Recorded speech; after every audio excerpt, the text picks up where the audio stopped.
Hello shape enthusiasts, welcome back to another episode in our blueprint optimization and compacting series. In this episode, we will delve into fluid extraction.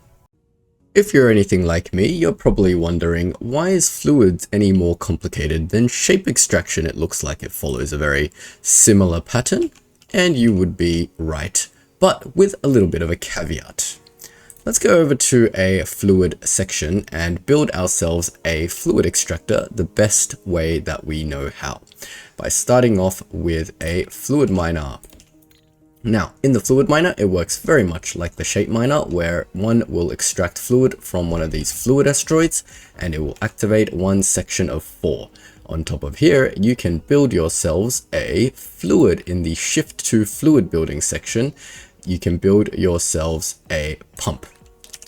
We can build 4 pumps, and each of these pumps will output fluid at 450 liters per minute. 4 of these will output at 1800 liters per minute, and then you can pipe them together.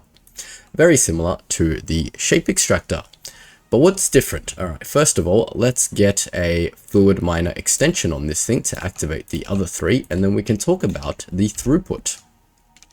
With the shape miner extension added, we can then grab some of our pumps and pump that over. We'll figure out a symmetric build as we go. Maybe we can do something like this, and we can output that out. We can copy our design, and then we can flip it and put that down on the other side. And that would look like a very functional fluid miner. And it is, but there's some points of note that we want to take away from this. Firstly, one fluid pump outputs liquid at 450 liters per minute. Therefore, 4 would output at 1800 liters per minute. And I apologize in advance for the maths. I'll try to put some numbers when I edit so that this makes a little bit more sense. Now, this is outputting, so this column outputs at 1800 liters per minute, but this pipe, it can transport 7200 liters a minute. Well, does that tell us that simply all of these outputs are unnecessary and we can just probably pipe all of these together into one output? Well, while this pipe can carry 7200 liters per minute as denoted by the tooltip, this output, the fluid launcher itself, can only launch at 1800 liters per minute. So no, the answer is you do need 4 fluid launchers.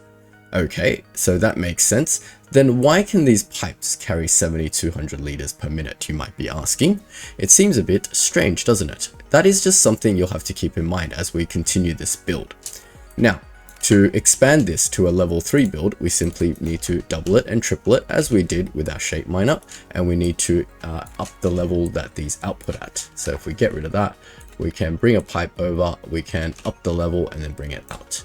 We can up the level, bring it out. Up the level, bring it out, and up the level and bring it out. Just like that, that gets it onto level 2, and we'll give a similar treatment to level 3.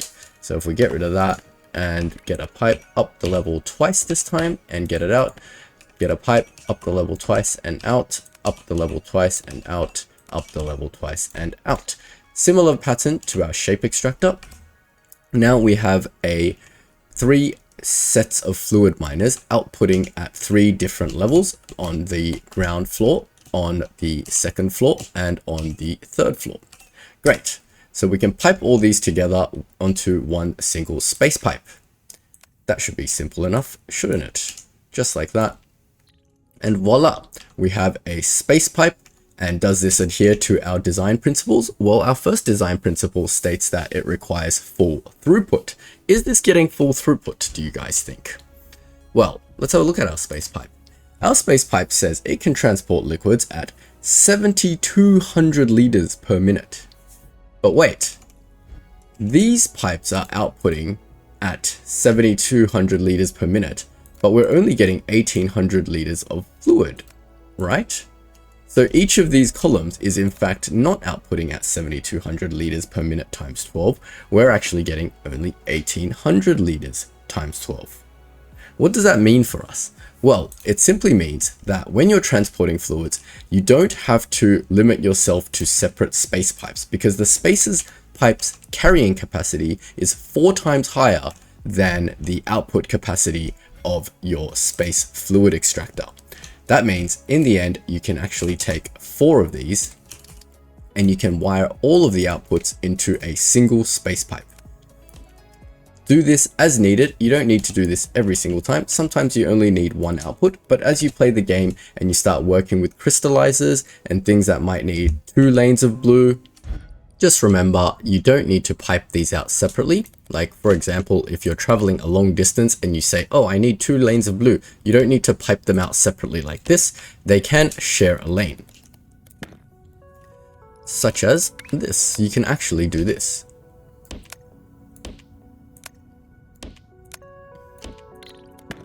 This lane is perfectly capable of carrying 4 full level 3 extractors worth of liquid out, all on one single belt, or space pipe I should say, to any other destination.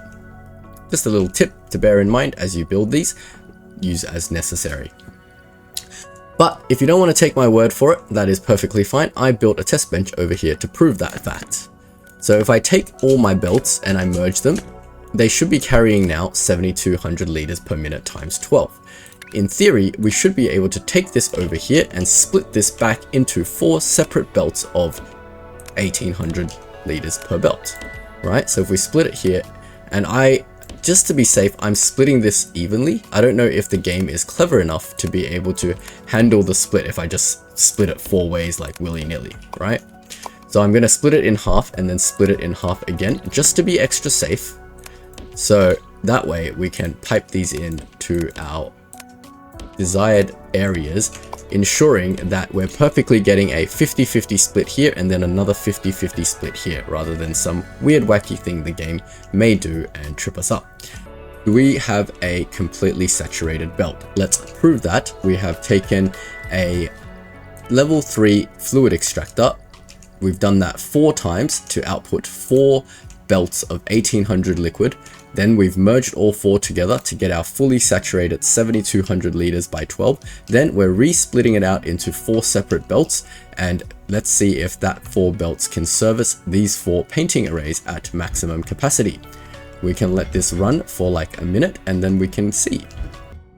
So let's check in on our test benches. It's been about a minute. Everything should have fully saturated, I believe.